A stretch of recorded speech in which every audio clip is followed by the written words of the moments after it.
Bonsoir à chacun, bonsoir à chacune. Nous sommes très heureux ce soir de vous accueillir dans des temps particuliers face à la crise sanitaire, face à cette crise économique qui nous frappe de plein fouet, une crise politique, mais j'ai envie de vous dire aussi une crise spirituelle. Je me rendrai avec pas mal de paroissiens dimanche pour la liberté de culte et agir de manière en tout cas sage, mais aussi énergique sur cette question-là. Notre pays actuel traverse une période de turbulence qui reste inédite dans l'histoire de la France. Et l'Institut d'éthique politique Montalembert, que mon collègue, le président de l'IEPM, dans quelques instants vous présentera, nous engage dans une démarche pour réfléchir sur la situation avec d'éminents intervenants que, en partie, j'ai déjà présentés.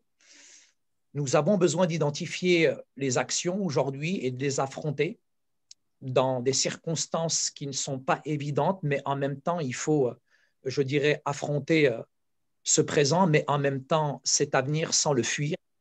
Nous lançons solennellement cet appel aujourd'hui pour une société subsidiaire qui est fondée sur des valeurs, bien sûr chrétiennes, sur la doctrine sociale de l'Église, sur le beau, sur le vrai. C'est pourquoi nous vous proposons ce soir notre 5e rencontre, particulièrement dans une première partie avec M. Jean-Frédéric Poisson, directeur et président, je dirais, de cette association, donc via La Voix du Peuple. Donc, il a été pendant plusieurs années député.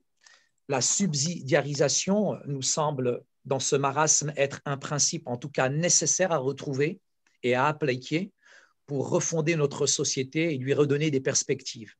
Nous avons aussi la joie, et je le dis encore ce soir, de recevoir également un homme courageux, un homme valeureux, ô combien persécuté, menacé, mais qui se tient debout malgré, je dirais, tout ce vent d'hostilité qui le frappe. Ce que j'aime chez M. Hassan Chelgoumi, c'est qu'il affronte les dangers sans broncher. Et j'ai beaucoup aimé une de ses paroles qui a été vraiment forte, donc sur les plateaux de télévision. M. Hassan Chelgoumi a osé et a bravé, je dirais, les interdits et tout ce vent d'hostilité en disant fièrement et avec audace et conviction, je suis fier d'être de ce peuple. Ces prises de position contre l'intégrisme lui ont valu malheureusement une fatwa prononcée par l'État islamique. Il est l'un des plus grands défenseurs en tant qu'imam, en tant que responsable religieux, homme d'influence, je dirais en France. Il est le plus grand. Au-delà de toutes les grandes instances religieuses musulmanes que je connaisse et que je respecte, mais pour moi, il est le seul homme qui est vraiment le défenseur des valeurs de la République. Donc, véritablement, je tiens à remercier chaleureusement pour le temps qu'il nous consacre ce soir. Vous l'avez vu lors du massacre, de la décapitation du professeur Feu Samuel Paty, avec ses prises de position à la télévision, mais en même temps sur le terrain. Et avant d'être un homme de télévision, un homme de médias, M. Hassan Chelgoumi est un homme de terrain. Donc, je tiens de la part de mes collègues de l'IEPM à ce qu'on lui réserve toute la bienveillance, tout le respect qu'il se doit, parce que c'est un homme véritablement courageux et valeureux. Voilà, cher Ludovic, je te laisse la parole. Vous êtes tous et toutes mutés ce soir. Nous laissons simplement la parole, je dirais, aux intervenants, mais aux membres aussi de l'Institut d'éthique politique Montalembert. La soirée va se décliner comme suit. Donc, dans un premier temps, donc, vous avez eu un petit peu cette introduction de ma part. Dans un deuxième temps, donc, le président de l'IEPM interviendra pour présenter encore également les orateurs et la thématique. Nous aurons dans un troisième temps M. Jean-Frédéric Poisson. Et là, nous prendrons tout simplement trois questions que vous pouvez déjà intervenir, s'il vous plaît, sur le chat. Vous allez dans plus, les trois petits points, et là, vous posez vos questions, s'il vous plaît, sur la thématique qui sera abordée par M. Poisson à peu près pendant une vingtaine de minutes. Suite à cela, nous laisserons honorablement la parole à Hassan Chelgoumi, le grand imam, et à partir de son intervention, bien sûr, vous pourrez là aussi également poser des questions. Et nous aurons une conclusion par notre collègue Philippe de Lermina qui est avec nous. Non, Philippe de Saint-Germain. Oui, c'est Philippe de Saint-Germain. Ils ont c'est bon, donc à chaque fois, je m'en mêle les pinceaux. Veuillez m'excuser. Donc, Philippe de Saint-Germain. Voilà, la parole, je te la rends, à toi l'antenne, mon cher Ludovic. Bonne soirée à toutes et à tous et bienvenue. Merci Saïd. Donc, je ne vais pas monopoliser la parole trop longtemps. Je voulais simplement remercier Jean-Frédéric de sa présence ce soir. Donc, pour petit rappel, je crois que c'est la deuxième fois qu'il intervient au sein du Cercle Montalembert. Donc, la dernière fois, c'était en 2016. C'était au moment où il préparait effectivement où il était candidat à la primaire de la droite, qui, pour beaucoup d'observateurs, a été un moment un peu important, je pense, pour lui, je pense, pour sa carrière, parce que ça l'a révélé.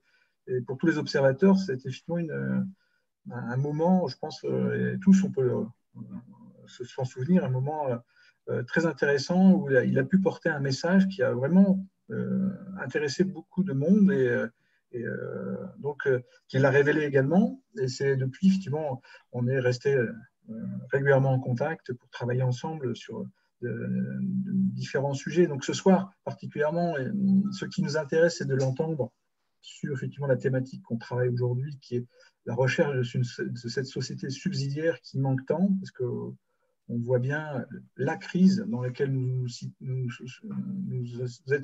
sommes aujourd'hui. Elle se marque, caractérise par un déficit énorme de subsidiarité. Et donc, je crois que ce soir, il va nous présenter un peu son projet réfléchi dans son dernier livre, qui est La Voix du peuple, et qui aborde particulièrement ce sujet. Et donc, on est très heureux de pouvoir l'entendre parler de cette thématique. Encore bienvenue. Et puis, donc, bien sûr, dans un deuxième temps, on va pouvoir s'interroger sur la crise qui nous touche, qui est effectivement multiforme, au-delà effectivement de la crise sanitaire qui est simplement un révélateur en fait un peu d'une problématique de fond qui touche notre société. Donc on pourra donc échanger tous sur justement comment ensemble on peut affronter et sortir de cette crise. Donc on a la chance ce soir effectivement d'avoir la présence de Hassen Chalboumi qui pourra effectivement nous parler effectivement et effectivement Jean-Frédéric pourra aussi intervenir et nous présenter un peu sa réflexion autour de ce projet de loi qui arrive là dans quelques semaines sur ce que le gouvernement souhaite faire sur le séparatisme, la remise peut-être en question ou la modification de la loi de 1905. On ne sait pas trop exactement où on va avec ces projets, donc ça nous permettra ce soir de s'interroger, d'échanger et d'essayer de réfléchir ensemble à ce qui serait utile en fait, aujourd'hui pour notre monde dans cette perspective. Voilà, donc bienvenue à tous, vous êtes très nombreux, on est très heureux de vous accueillir ce soir pour ce 5e Web Cercle pour justement construire ensemble une société plus subsidiaire. Merci. Donc, je te laisse la parole, Jean-Frédéric, pour la présentation de ton livre et de ta réflexion. Merci. Je vérifie que tout le monde m'entend bien. Oui, parfait. Si qu'au moins un d'entre vous le dise, bien, ça suffira. Merci beaucoup. Merci de votre invitation ce soir.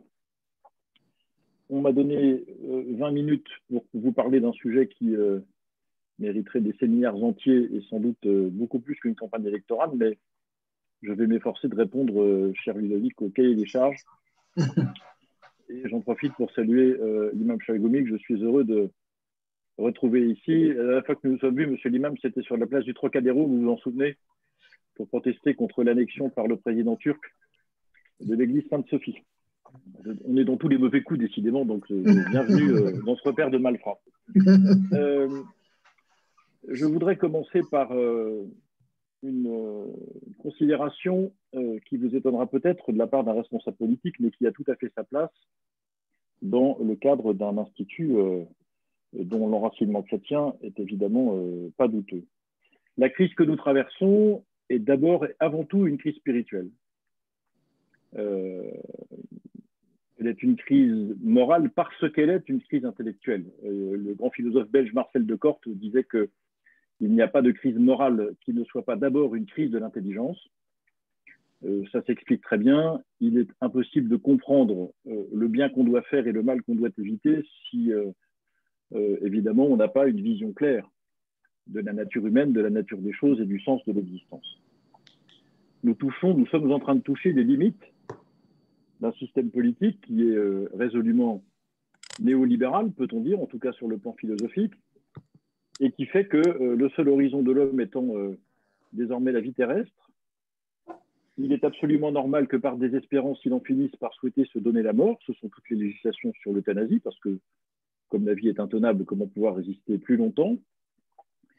Il est dans ce contexte horizontal parfaitement normal que la santé soit le seul horizon partageable ou réputé partageable par les organisations sociales et donc par les sociétés, ce qui explique d'une manière tout à fait limpide de mon point de vue ce que je décris depuis déjà quelques mois comme l'évolution vers une dictature sanitaire dont je vais essayer de vous décrire les circonstances de manière un peu plus détaillée. Donc nous sommes au cœur d'une crise spirituelle. La question est de savoir quelle est la part de réponse que les responsables politiques peuvent apporter à cette crise. Avec la difficulté que, par définition, l'action politique s'arrête au fort externe. Elle n'entre pas dans le cœur des hommes, en tout cas du point de vue des chrétiens. C'est exactement ce que veut dire la séparation du politique et du religieux. Et si le politique et le religieux sont séparés du point de vue du christianisme, c'est précisément pour dire à l'État et à la responsabilité publique qu'il y a un seuil ou une limite qu'il n'a pas le droit de dépasser. Et donc, à un moment, il y a des choses qui relèvent de la liberté propre des acteurs. Et pour le coup, le travail du politique dans cette affaire ne peut qu'inciter, que préparer un cadre, que fournir des circonstances. Mais ça, justement, il doit le faire. Comment définir ce cadre et ces circonstances? D'abord, en regardant le monde tel qu'il est. Je vais faire exprès, dans les 2-3 minutes qui viennent, de vous décrire un monde sans avoir la prétention d'en faire une description exhaustive. Je vais m'attarder, sur le plan rhétorique, à ce qui m'arrange, c'est-à-dire appuyer d'une certaine façon là où ça fait mal. Je sais qu'en plus de ce que je dis là, il y a tous les jours des gens qui font des choses merveilleuses, admirables, et si le monde n'est pas dans un chaos total, c'est bien que beaucoup de bien est encore fait, et des choses y compris qu'on ne sait pas. Ce qui me marque dans la France où nous sommes, c'est la conjonction de deux crises qui se sont succédées, qui sont de nature apparemment assez différente, mais dont le fond est identique. Je veux parler de la crise des Gilets jaunes, c'est la première, et de la crise sanitaire que nous traversons, qui est la deuxième. Je dis la deuxième parce que se profile une crise sociale et économique qui sera la troisième et qui nous attend malheureusement pour le printemps, dont sans doute vous aurez à traiter le moment venu. Qu'est-ce que c'est la crise des Gilets jaunes? C'est une réaction du peuple qui n'a pas beaucoup les moyens, des moyens supplémentaires à ceux de sa survie, à une attitude et une politique de mépris de la part d'une classe dirigeante qui l'ignore. C'est la fracture définitive entre des élites qui n'ont pas envie de faire partie du peuple, d'un côté, et d'un autre côté, le peuple qui lui reproche de ne plus vouloir l'accompagner dans cette collectivité que constitue la nation. C'est une réaction extrêmement violente au fait que ce mépris débouche sur, très naturellement, des décisions politiques qui, évidemment, ont des conséquences dramatiques pour le quotidien de millions de personnes qui, bien qu'elles protestent, bien qu'elles alertent, bien qu'elles alarment, ne sont jamais entendues. Et c'est ce qui explique qu'en quelques semaines, souvenez-vous de cette crise des Gilets jaunes, l'automne il y a 2 ans, le motif, c'est la limitation à 80 km/h sur la vitesse sur les routes départementales, d'une trivialité en apparence sans équivalent. Une autre raison plus lourde, celle-là, c'est l'augmentation du prix du gasoil. Et 3 semaines plus tard, arrive sur la place publique la revendication d'un référendum d'initiative citoyenne. Ce glissement ne s'explique pas si on n'a pas en tête qu'à ce moment-là précis, le mouvement des Gilets jaunes est d'abord un mouvement de revendication institutionnelle et politique, bien plus qu'un mouvement de revendication sociale ou économique. Ceux d'entre nous qui ont dirigé des organisations, et en tout cas pour les quelques têtes que je connais ici, je sais que c'est le cas d'un certain nombre d'entre nous, ont cette expérience. Lorsque quelqu'un vient vous demander une augmentation de salaire, ça n'est pas que l'argent a de l'importance, mais ça n'est certainement pas la première raison de sa venue. De la même façon, lorsqu'on a concentré l'analyse de la crise des Gilets jaunes sur cette dimension simplement de pouvoir d'achat, on est passé à côté de son sens profond, c'est-à-dire écoutez-nous, entendez-nous, et puisque vous ne pouvez pas, et puisque vous ne voulez pas, nous demandons de récupérer les moyens de contrôle politique de nos décisions. Ça, c'est le cœur de la crise des Gilets jaunes. Que nous dit la crise du Covid-19? Je ne sais jamais qu'il faut dire le Covid-19 ou la Covid-19, d'ailleurs, ça n'a pas beaucoup d'importance. La théorie du genre a encore frappé, vous voyez, même ici. Bon. C'est là, normalement. C'est là, merci Olivier. Ouais. Que nous dit cette crise? Rien que nous ne sachions déjà. La faiblesse de l'État, la désorganisation de nos systèmes de santé en même temps qu'un dévouement formidable de tous les personnels qui y travaillent, l'incapacité de la science et de la médecine à avoir un propos unanime sur un problème nouveau, mais quand on connaît un peu l'histoire des sciences et de la médecine, c'est toujours comme ça, donc il n'y a rien de surprenant à ça. Mais au-delà de tout ça, elle montre, cette crise, que particulièrement dans les situations qui ne sont pas contrôlables ou difficilement contrôlables, la France, ou en tout cas l'État français, retourne à l'écurie d'une certaine façon, comme les chevaux qui sont perdus, et tombe dans une espèce de centralisme absolument débridé qui vaut qu'aujourd'hui, une poignée de personnes autour du chef de l'État, que ce soit le conseil scientifique, qui d'ailleurs n'a pas beaucoup de légitimité politique ou démocratique, comme dirait l'autre, ou le conseil de défense qui remplace aujourd'hui purement et simplement le conseil des ministres, eh bien, ces instances ont pris le pouvoir et ont complètement concentré l'ensemble de nos destinées dans quelques mains et quelques esprits, et par ailleurs, pas toujours complètement éclairés, c'est le moins qu'on puisse dire. Quelle est la conséquence de cette centralisation des décisions? Naturellement, c'est la diminution de nos libertés. Mais cette diminution de nos libertés, elle ne date pas de la crise sanitaire. Car le projet qui est porté par Emmanuel Macron, en dépit de ce que pensent peut-être d'ailleurs un certain nombre d'entre vous qui l'ont soutenu, et je peux comprendre que vous l'ayez fait à l'époque. Quel est le projet d'Emmanuel Macron? Il l'a dit, c'est transformer la France et non pas la réformer, c'était sa déclaration. C'est en faire un État multiculturel, soumis à la souveraineté européenne, dominé par la relation de commerce et dans lequel les corps intermédiaires ont disparu. Je vous renvoie, je me permets de vous renvoyer à ses déclarations, à son livre qui s'appelle Révolution, aux déclarations qu'il a faites au moment du débat parlementaire sur la loi qui portait son nom en janvier 2015. J'étais l'orateur de mon groupe contre cette loi, donc je m'en souviens très bien. Tous ces éléments-là sont les 4 pieds de la chaise d'Emmanuel Macron. Quelles sont les conséquences? Mes chers amis, transformer la France dans ces conditions, ça veut dire, comme disait l'autre, non pas changer de politique, mais changer le peuple. Et si le peuple ne veut pas changer, eh bien on le fait taire.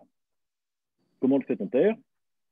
Ce que nous vivons en ce moment sur la liberté de culte, avec ce terrible projet de loi sur le séparatisme qui arrive en discussion le mois prochain au Parlement, c'est la loi sur les fake news, c'est l'ensemble des interdictions qui, pour des motifs, de mon point de vue, largement exagérés ou à moitié fallacieux, nous sont imposés à cause de la situation sanitaire. Bref, c'est tout ça. Le pouvoir central a besoin de ça, besoin de faire taire les protestations, besoin de reporter les scrutins électoraux ou de les couper en deux, besoin d'interdire les réunions, les rassemblements, il a besoin de ça pour s'imposer. C'est en tout cas la vision qui est la mienne. Dans ce contexte, en plus de ce qui est lié à la stratification de notre système, eh bien, la difficulté que nous aurons à affronter dans les temps qui viennent, c'est que les bonnes politiques ne suffisent plus. Si vous ajoutez cette situation politique que je viens de décrire et qui est due au projet porté par le chef de l'État et ses amis, et un certain nombre de très hauts membres de la fonction publique. Si vous ajoutez à cela cette très mauvaise habitude de l'État à déborder de son cours normal et à s'occuper de tas de choses dont il ne devrait pas s'occuper, y compris avec des moyens coercitifs dont les plus dangereux sont le papier et le tampon, eh bien, nous arrivons à une situation, encore une fois, d'étouffement, de manque d'oxygène que je crois, dans beaucoup de domaines de nos vies quotidiennes respectives, chacun peut sentir. Les bonnes politiques ne suffisent plus non plus parce que, même quand on s'apprête à prendre des décisions que souhaite le peuple, des décisions que les Français veulent voir mises en œuvre, que parfois même les parlements décident ou les pouvoirs publics décident, eh bien, il reste des instances judiciaires, soit nationales, soit internationales, qui nous empêchent, qui nous interdisent, ou plutôt qu'on laisse nous interdire de mettre en œuvre parce que telle disposition serait contraire à une jurisprudence obscure ou je ne sais quel texte, dont la lecture est souvent d'ailleurs partiale. Bref, dans ce contexte-là de confiscation du pouvoir et d'empêchement de l'expression de la souveraineté et de la volonté populaire, nous sommes aujourd'hui dans un cadre tel que les bonnes politiques ne suffisent plus. Il ne suffit plus de se dire « élisons les bonnes personnes parce qu'ils ont des bons projets et le contexte peut rester le même, ça ira très bien ». Non, ça n'ira pas très bien. Les Français en général ne s'intéressent pas aux institutions parce qu'elles fonctionnent. D'ailleurs, ils ont raison, elles fonctionnent plutôt, ou plus moins, elles ont fonctionné de manière plutôt correcte en définitive. La Ve République est imparfaite, évidemment, mais il y a pire, on va dire ça comme ça. En tout cas, elle a tenu, et dans des circonstances graves, voire tragiques. Donc, ils s'y intéressent peu parce que, comment dire, ils considèrent que ça marche, donc ils considèrent que c'est un problème qui est, d'une certaine manière, interne à la classe politique et aux journalistes, et que ça ne les intéresse pas. Cette fois-ci, les choses sont différentes. Car, comme je viens de vous le dire, premièrement, le mouvement des Gilets jaunes, c'est sans doute sans précédent, enfin, peut-être pas sans précédent, mais depuis longtemps, le peuple français, en dehors de la classe dirigeante ou des élus, ne s'était pas saisi d'une question institutionnelle à bras-le-corps comme il l'a fait. Et il y a là une marque d'évolution de la société française qui est tout de même à prendre en compte. Et deuxièmement, il voit bien que ça ne fonctionne plus. Les Français ne sont pas dingues. Pour moi qui vais au bistrot à la fois par goût et par devoir, comme je dis de temps en temps, alors, sauf en ce moment parce que, évidemment, tout ça est interdit, mais on voit bien ce qu'ils disent. Ce n'est pas la peine de l'entretenir les gens qui sont sur le bord du zinc, y compris tôt le matin, très longtemps, pour qu'ils vous parlent de politique, pour qu'ils vous parlent d'institutions et pour qu'ils vous donnent leurs sentiments. Et la plupart du temps, ils n'ont pas besoin de regarder les chaînes cryptées ou de prendre des abonnements très chers pour comprendre exactement ce qui se passe. Donc ce problème institutionnel va devenir une question centrale du débat politique des temps qui viennent. Pour cette première raison que le peuple s'en est déjà saisi. Même s'il ne sait pas très bien mettre des mots, enfin, on a eu le culot de reprocher aux Gilets jaunes en 3 mois, alors qu'ils ont autre chose à faire, qu'ils organisent leur survie toute la semaine et qu'ils se retrouvent sur des ronds-points le samedi après-midi. On a eu le culot de leur faire le reproche de ne pas proposer des solutions viables alors que nos dirigeants depuis 40 ans essayent et qu'ils n'y arrivent pas. Il faut quand même prendre conscience, là encore, de la façon dont ce mépris a pu se déployer à l'égard de toutes ces personnes qui étaient bons. Donc, ils ne savent pas très bien. Ils ne voient peut-être pas très clair. Est-ce qu'ils ont tout à fait en tête dans le détail la procédure d'un navette parlementaire quand ils parlent de tout ça? Sans doute que non, mais ce n'est pas le sujet. Ils veulent, les Français veulent, beaucoup de Français veulent que le pouvoir de décision qui leur revient leur soit restitué. C'est ça qu'ils demandent. La deuxième chose, c'est que l'exaspération et la colère qui grondent dans l'opinion publique en ce moment ne peuvent pas être ni ignorées, ni sans issue. Il y a un moment où il va bien falloir se dire qu'on va arrêter de nous dire qu'on peut aller se promener de telle heure à telle heure et qu'on a le droit de marcher sur leur emblème et pas sur la plage, ou l'inverse, en fonction des jours pairs ou impairs. On va arrêter de nous dire qu'on a le droit d'acheter des bouquins qu'à distance. Enfin, il y a un moment où tout ça va s'arrêter. Qui va le faire arrêter? Ben, pas vous ni moi tout seul. Les Français vont dire ça suffit. Ou du moins, il faut qu'on leur dise vous devriez dire que ça suffit, parce qu'en fait, vous n'en pouvez plus. On ne va pas pouvoir indéfiniment fabriquer des enfants traumatisés qui mettent des masques sur le nez à l'école depuis l'âge de 6 ans, qui ne peuvent pas apprendre à parler ou à lire correctement, arrêter de fabriquer des dépressifs ou des malades psychosociaux parce que le télétravail tue les gens plutôt qu'il ne les aide à garder leur salaire, etc., etc. Ça va s'arrêter quand? Ça va s'arrêter quand nous aurons convaincu le peuple français qu'il doit s'approprier ces sujets. Et que le sujet n'est pas de modifier la loi sur les libertés, de modifier le code du travail sur le télétravail ou autre chose. Le sujet est quel est le moyen pour le peuple de se réapproprier la responsabilité et les droits qui sont les siens. Comment fait-on ça? Eh bien, mes amis, on le fait avec une réforme institutionnelle. Et on ne peut le faire que comme ça. Et qu'est-ce qu'on y met dans cette réforme institutionnelle? Eh bien, on regarde les trois composantes du pouvoir dans une démocratie ou dans un pays comme la France d'aujourd'hui. Le peuple, l'État, le chef de l'État. Quand je dis le peuple, j'inclus le Parlement, et je sépare exprès l'État du chef de l'État parce que le chef de l'État, évidemment, a une place à part. Et on regarde quelles sont les différentes manières de redonner à ces composantes du pouvoir politique la responsabilité qui leur revient. Qu'est-ce qui revient au peuple?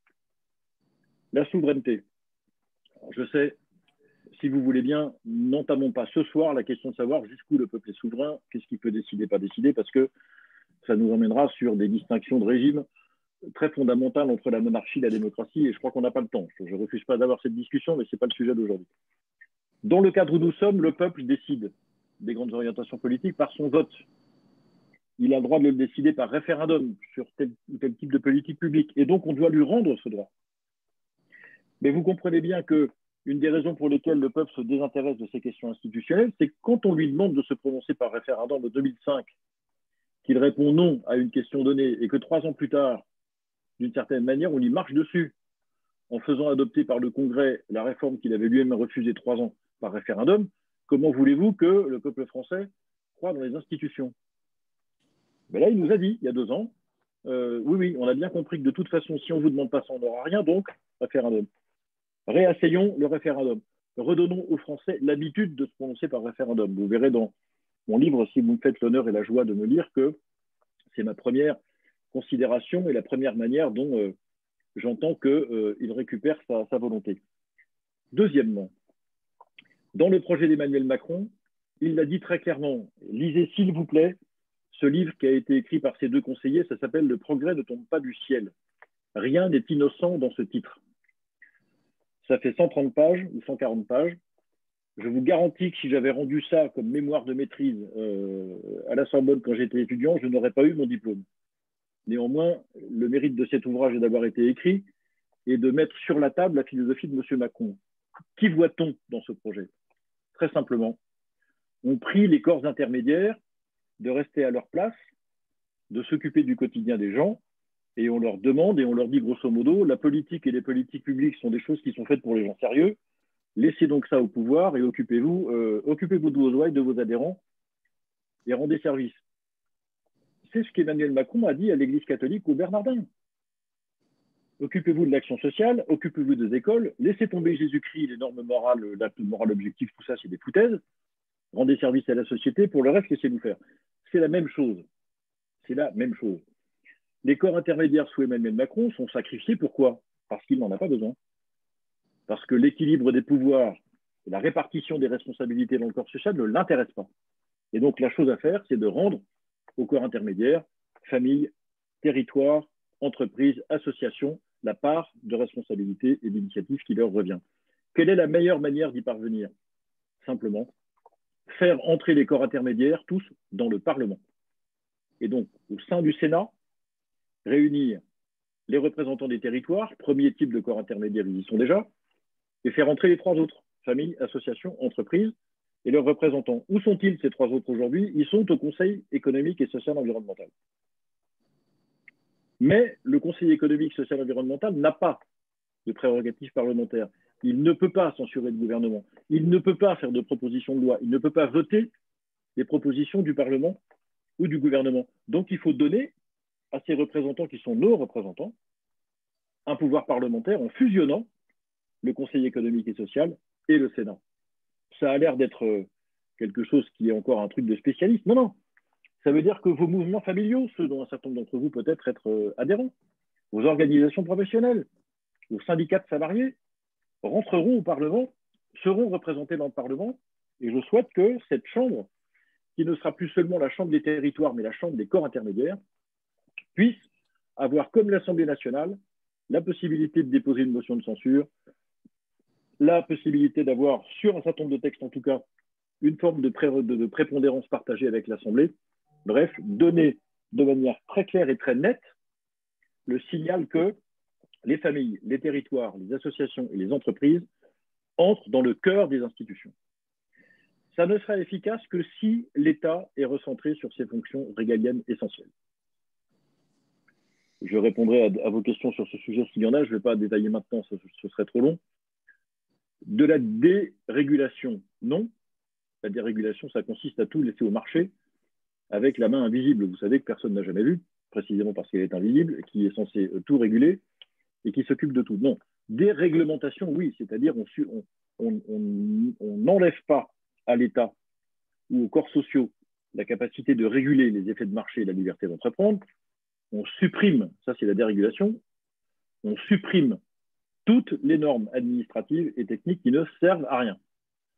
C'est-à-dire, grosso modo, pas loin de la moitié des 400 000 règles qui s'imposent, mesdames et messieurs, à vous comme à moi, au quotidien dans notre pays aujourd'hui.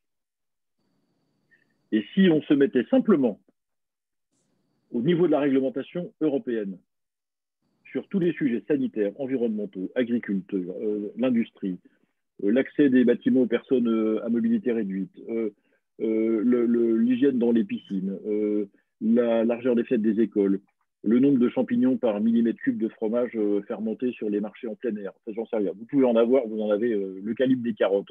Il y en a partout. Mettons-nous au plan européen. Et qu'est-ce que ça aura comme effet, le fait de recentrer l'État sur ses prérogatives et sur ses prérogatives, et précisément l'espace qu'il aura laissé et qu'il occupe aujourd'hui indûment sera rendu aux Français, à vous comme à moi, qui de fait pourront exercer localement là où ils sont les responsabilités qui sont les leurs et qui permettront de prendre les choses de manière justement subsidiaire. Dernier point, j'en termine. Le chef de l'État doit être élu pour 7 ans, pas 5 ans. Le quinquennat est une des plus graves faillites institutionnelles de notre vie politique d'après-guerre. Le chef de l'État est devenu le chef impuissant de la majorité parlementaire.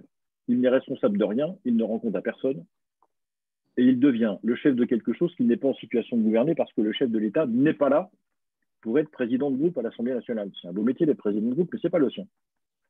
Redonnons au chef de l'État le temps long pour inscrire dans le pays les réformes dont nous avons besoin, et plus les réformes sont complexes, plus elles demandent de temps et plus elles demandent de constance. J'ai eu l'expérience d'avoir exercé des mandats de 6 ans localement, comme maire ou comme président d'agglomération, de communauté d'agglomération. Ça passe à une vitesse folle, 6 ans. Et quand vous savez qu'il faut 2 ans et demi pour changer de place un abribus, 2 ans et demi pour changer de place un abribus, vous vous rendez compte que remettre à plat la politique d'immigration, réformer l'éducation nationale, changer complètement la politique d'aménagement du territoire, etc., sont des choses qui, même quand elles sont décidées par référendum, doivent pouvoir s'inscrire dans un temps long. Donc voilà l'architecture du projet institutionnel que je propose. Il a, pour conclure, 3 caractéristiques. Il est prioritaire. Vous avez compris que c'est un préalable à tout ce qui devra suivre, car si on ne change pas ça, on pourra élire qui on veut. Choisissez les bons candidats de préférence, bien entendu. On pourra élire qui on veut, engager les politiques publiques qu'on veut, dans le temps qu'on veut, avec la constance qu'on veut. Si on ne change pas cet équilibre des pouvoirs, ça ne sert à rien. Donc, priorité à la réforme institutionnelle. Le reste viendra, mais priorité à ça. Deuxièmement, elle est centrée sur les corps intermédiaires. Et si elle n'est pas centrée sur les corps intermédiaires, ça non plus, ça ne change rien. Le bouleversement institutionnel qu'a engagé Emmanuel Macron depuis qu'il est au pouvoir, là encore, est sans précédent. Le Parlement n'a jamais été aussi muselé. Les territoires n'ont jamais aussi peu existé. Ils n'ont jamais eu aussi peu de moyens. Les syndicats patronaux comme de salariés n'ont jamais été aussi peu écoutés. Les familles n'ont jamais eu aussi peu de moyens. Tout y passe. Quel est le résultat? Pas une révolution pour notre bonheur à tous. La concentration des pouvoirs et, encore une fois, la réduction de notre liberté. Et le dernier point, c'est que, effectivement, cette réforme doit être globale. On ne peut pas, dans la situation où nous sommes, faire entrer les corps intermédiaires au cœur de la décision publique si on ne touche pas au reste des institutions et donc si on n'entame pas une réforme institutionnelle globale qui touche à la fois le chef de l'État, le peuple et donc le peuple, les droits du peuple, les capacités de l'État et l'autorité du chef de l'État. J'ai essayé de tenir en 20 minutes, je n'y suis pas arrivé, Monsieur le Président. Je suis 1000 fois désolé, je suis à votre disposition. Merci de votre attention. Merci beaucoup, Jean-François. Merci, Monsieur Poisson. Un énorme merci. Vas-y, Ludovic.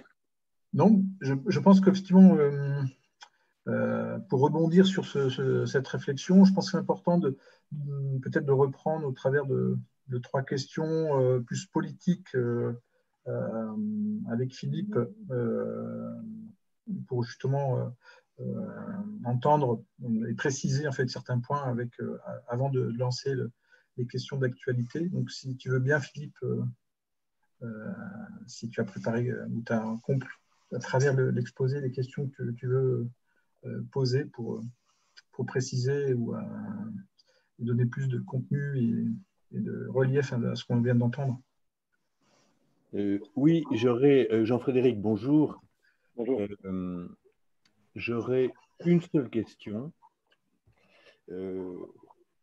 pour rebondir sur une de tes remarques préliminaires disant que les bonnes politiques ne suffisent plus. Alors, j'ai bien conscience qu'on t'a demandé un exercice impossible, puisque en 20 minutes, faire un diagnostic et un pronostic et une proposition centrale et prioritaire, c'est évidemment très difficile, eu égard à la complexité de la situation. Mais je voudrais simplement te poser une question.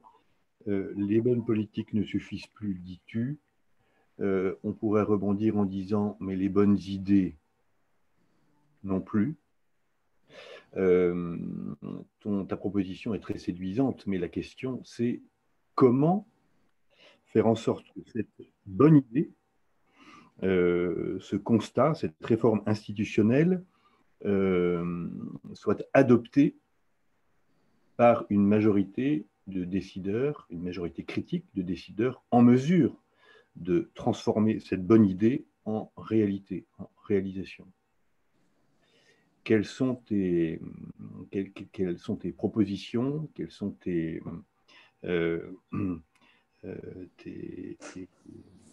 idées, là peut-être, je ne sais pas si c'est le bon mot, mais pour transformer cette bonne idée en réforme accessible et en mesure de transformer, peut-être même provisoirement, progressivement, le cap du bateau dans la bonne direction. Je crois que Jean-Frédéric aime bien qu'on lui pose plusieurs questions en même temps, comme ça il répond globalement. Il y a Stanislas qui avait une question aussi. Oui, je voulais demander à Jean-Frédéric, croyez-vous que les corps intermédiaires soient suffisamment indépendants pour jouer leur rôle politique, parce que je constate que les ONG, les syndicats et bien d'autres corps intermédiaires sont en fait subventionnés par l'État. Que peut-on faire pour que ces corps intermédiaires qui seraient les seuls reconnus soient ceux qui ne reçoivent aucune subvention, mais qui sont simplement financés par leurs adhérents, avec contrôle de commissaire aux comptes à l'appui, par exemple? Merci. On peut prendre une troisième question, hein, s'il vous plaît. On reste sur ce qu'on avait dit. Donc, s'il y a une troisième question, ce serait bien. Moi, j'en aurais une éventuellement. C'est à propos du centralisme qu'on constate et qui est de plus en plus évident. Moi, j'avais des amis qui avaient adhéré à En Marche et qui en sont partis en me disant en fait, tout se décide à 10 personnes autour de chefs de l'État. Est-ce qu'il n'y a pas quelque chose à faire pour faire… C'est tellement évident pour en faire davantage prendre conscience et que les gens réagissent par rapport à ça, parce que c'est complètement anormal que le Parlement… Il ne se passe rien au Parlement, il ne se passe rien dans leur parti, il ne se passe rien au gouvernement. Enfin, c'est que quelques personnes autour de Macron qui décident de tout, et c'est complètement aberrant dans une société comme la nôtre. Est-ce qu'il n'y a pas quelque chose à faire pour que les gens réagissent par rapport à cette situation qui est quand même très bizarre? Après, ils pourront déduire qu'il faudrait un changement institutionnel, mais il faudra d'abord faire prendre conscience du problème. Je réponds, Ludovic? Parfait, allez-y, monsieur Poisson. Merci, Saïd. Alors, je vais répondre aux questions dans l'ordre. Sur la question de comment fait-on pour faire aboutir ça? En dehors d'une sollicitation des Français par référendum sur une réforme de cette nature, je ne vois pas que ça soit possible. Autrement dit, soit effectivement, nous arrivons aux affaires dans 1 an et demi, et la première chose à faire,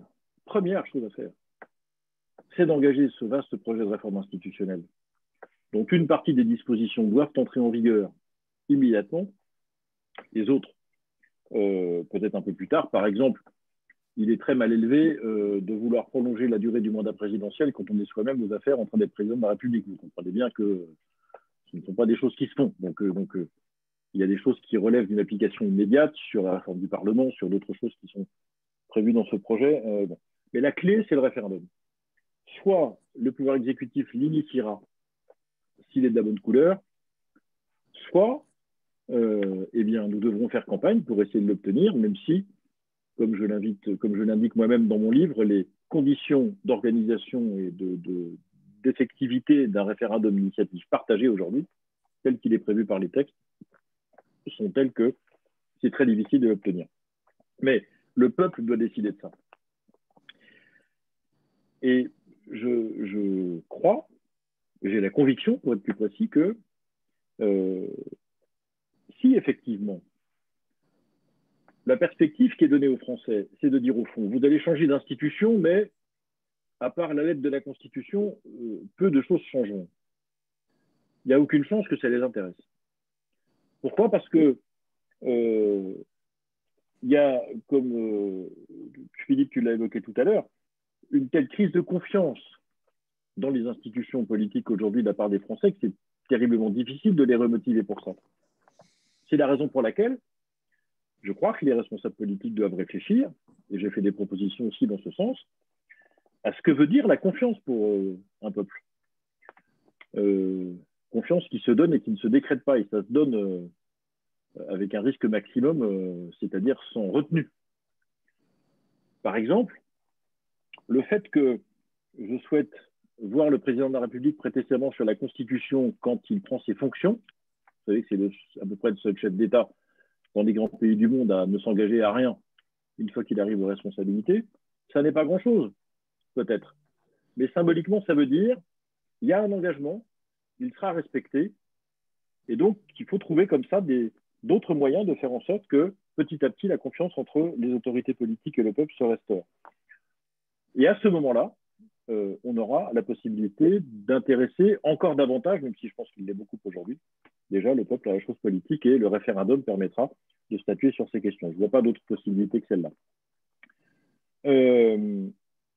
Comment est-ce qu'on assure l'indépendance des corps intermédiaires, M. de Larmiat? Par exemple, comme ça ne me choquerait pas. Ça ne me choquerait pas. Est-ce qu'ils sont indépendants? À défaut que eux le soient, certains de leurs membres le sont. Et au fond, la question que vous posez, c'est celle de la désignation des gens qui siégeraient par les organisations en question. Le débat est ouvert, je n'ai pas de solution toute faite à ce sujet-là, mais je crois que la nature même de la mission de ces corps intermédiaires justifie qu'ils entrent au Parlement, et très franchement, à tout prendre, pour le peu que j'en connais, beaucoup des gens qui sont aujourd'hui dans ces mouvements familiaux, associatifs, patronaux ou organisations de salariés sont au moins aussi libres que l'immense majorité des parlementaires que j'ai croisés dans ma vie, et j'en ai croisé quelques-uns.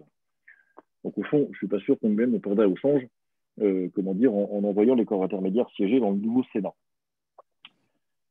Comment fait-on pour alerter sur le centralisme et ses conséquences, Olivier? On parle. Vous savez, je conclurai par là. La question qui nous est posée, c'est de savoir jusqu'à quel point nous acceptons le monde qui se profile devant nous. Et qu'est-ce qu'on fait pour que ça n'arrive pas? J'aime beaucoup cette citation d'Edmund Burke, que vous connaissez tous. La seule chose nécessaire au triomphe du mal, c'est l'inertie des gens de bien. Il y a un moment où chacune d'entre nous doit prendre son bâton de pèlerin pour dire ce qu'il voit, expliquer ce qu'il entend, dire ce qu'il croit. Et petit à petit, les choses se feront. Mais vous comprenez bien que cette chose dans laquelle je me suis engagé avec cette réforme institutionnelle et la campagne d'aujourd'hui, c'est pas, on n'est pas au stade. La politique, c'est pas un match de football. C'est-à-dire, il n'y a pas 11 acteurs sur le terrain et 80 000 personnes dans les gradins. Tout le monde est sur le terrain dans cette affaire. Donc, la question est de savoir jusqu'à quel point chacun et chacune d'entre nous a envie de venir jouer.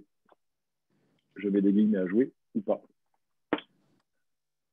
Si jamais vous aviez d'autres questions, je suis à disposition, et mon équipe pour vous répondre par mail si vous souhaitez me les adresser d'une manière ou d'une autre. Et voilà, je vous remercie de votre patience, de votre attention et de votre passion pour ces sujets difficiles. Bonne soirée à tous. Je vais écouter avec plaisir l'imam nous parler de sujets un peu différents, mais pas tant que ça. Non, pas tant que ça. Donc, je te laisse la parole, Saïd, pour introduire. Parce que, effectivement, on vient de parler d'une problématique institutionnelle et effectivement, la question de la laïcité, à mon sens, est aussi centrale, justement, dans notre réflexion. Donc, et c'est maintenant, avec Saïd, qu'on peut engager cette réflexion. Merci, Ludovic. Pour ceux et celles qui nous rejoignent, donc je suis vraiment très honoré vraiment ce soir pour la première fois, donc dans le cadre de l'Institut d'éthique politique Montalembert, de recevoir l'honorable Hassan Chelgoumi, un homme extraordinaire, un homme valeureux pour ses prises de position, bien sûr, qui lui valent bien sûr tout un vent d'hostilité. C'est un homme qui se tient debout, c'est un homme qui se tient droit malgré les tempêtes. Suite à ce massacre, suite à cette sauvagerie, à cette barbarie de cet enseignant sur le territoire de la République, à quel point nous avons tous été affectés, troublés. Donc c'est Hassan Chelgoumi qui, le premier imam, s'est rendu sur le terrain. Donc la question aujourd'hui, bien entendu, c'est celle du discours du président sur le séparatisme. Nous nous attendons tous à un discours, mais lequel ? Quelles vont être aussi les pistes après les fleurs, après la musique et après toutes ces belles cérémonies? Quelles sont les actions concrètes qui vont être menées sur le terrain? Donc je pense que Hassan Chelgoumi donc, est très bien placé ce soir pour nous parler un peu de la situation de l'islam en France. Cet islam qui aujourd'hui a du mal à se trouver, mais cet islamisme qui aujourd'hui aussi prolifère, gangrène les banlieues, à quel point notre honorable cheikh Hassan Chelgoumi est fortement opposé à cet islamisme qui malheureusement affecte aujourd'hui les valeurs. On est face à des jeunes qui aujourd'hui sont en déshérence, qui sont récupérés mentalement, psychologiquement, et qui sont violés, je dirais, mentalement, et qui sont malheureusement plutôt dans des idéologies qui sont mortifères. Alors, M. Hassan Chelgoumi, je sais que vous avez fait plusieurs conférences, et surtout des conférences sur la déradicalisation, pour ne pas parler d'extrémisme violent de la part de cette idéologie qui malheureusement prolifère. J'aimerais simplement vous laisser la parole, honorable cheikh, aujourd'hui, pour nous faire un bilan, pour nous faire un état des lieux, un état de la situation de l'islam en France. Et suite à votre intervention, donc vous êtes libre, vous avez 10, 15, 20 minutes, 2 heures, 3 heures, non, je plaisante. Mais donc, suite à ça, donc, je pense qu'on aura des questions aussi à poser de la part de mes collègues, mais aussi des auditrices et des auditeurs. Est-ce que comme formule, ça te va, Ludovic? Tu peux rajouter quelque chose si tu veux. Un grand merci. Oui, non, mais on pourra laisser donc Jean-Frédéric Poisson aussi effectivement porter aussi sa réflexion, parce que je sais qu'il a fait un travail. Elle nous avait proposé aussi un livre sur comment effectivement sur la question de l'islamisme. Donc, il pourra effectivement apporter aussi sa lecture ce soir en parallèle. Mais donc, cher cheikh, on vous laisse la parole. Merci. Bonsoir, chers amis. Mon ami, mon frère Saïd, je te remercie infiniment pour ton amitié, pour ton soutien depuis des années. En même temps, je ne vous cache pas, j'essaie d'être le maximum bref parce que je suis tellement fatigué. Et en plus, c'est avec un décalage horaire entre Paris et où je suis. Voilà. Il a bien dit, mon ami, l'islam en France. Il n'existe pas un islam de France. Tout ça, c'est un discours politique. Tout ça, c'est des slogans électoraux. Mais la réalité, c'est un islam en France. Il n'existe pas un islam de France. Le problème de l'islam en général, c'est l'islamisme. C'est le poison. C'est le cancer. C'est le danger. Celui-là, il y a un débat interne au sein de la communauté musulmane partout au monde, entre les modérés, entre les extrémistes, entre les gens qui veulent le bien, entre le mal, entre les gens qui représentent Dieu avec le wahhabisme et le salafisme et les frères musulmans, et entre les soufis qui sont modérés, qui ne cherchent pas la confrontation et d'autres. Ça fait que le combat, il est long. L'islamisme en France, il y a un minimum quarantaine d'années, à l'arrivée des réfugiés politiques qui viennent d'Égypte, de la Tunisie, de Maroc, de l'Algérie, d'ailleurs. Ce sont réfugiés politiques, soi-disant, mais ce sont des islamistes. Ils appartiennent à des mouvances, on appelle le Nahda en Tunisie ou en Égypte, Ikhwan Muslimin, les frères musulmans. Quand ils sont arrivés en France, ce sont autant que réfugiés. Mais la réalité, ils ont déjà programmé leur programme. Ils sont installés, bien structurés, et ils commencent à prendre aussi le système français, européen, les failles, la démocratie, la liberté, pour que eux, les islamistes, ils l'utilisent à leur faveur.